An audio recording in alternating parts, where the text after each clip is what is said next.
Say of job Arencibia has done offensively and defensively? Defensively, I think he's done a really good job because we've talked about it, how it's not an easy thing to come over.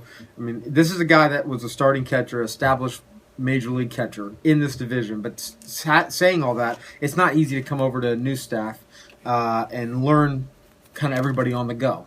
So he's been extremely receptive with Jim Hickey and Stan, and then also with the pitchers. Offensively, I mean, it kind of speaks for itself. I mean, it seems like he's hitting a home run every other at bat or hitting, a double somewhere. So he's had some good at bats. He's obviously had some big hits, and we'll take the production for sure. Is it fair to say that's what's led to this as much playing time as he's gotten?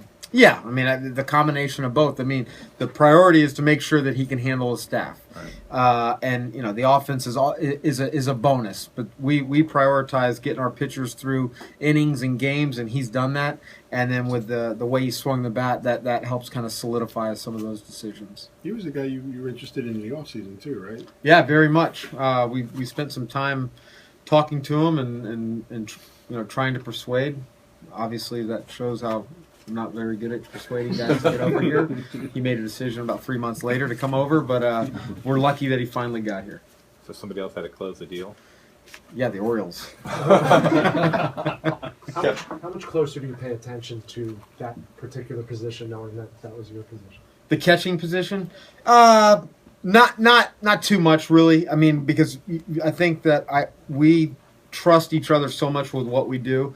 And I know Jamie Nelson as far as the catching aspect, and I know Jim Hickey as far as the pitching and the messages that go to the catcher. The last thing I would ever want to do, I pay attention, but you don't get involved in it. You kind of stay out of the way. And if there's messages, generally I'm going to talk with get their thoughts before saying anything. And those guys continue to work with all of our players, so we're in a real good spot in that aspect. You mentioned the divisions, and he was out of the division last year with Texas. When you were, the same thing that you went through, is there a comfort zone when you see these guys 18, 19 times a year when you're a catcher?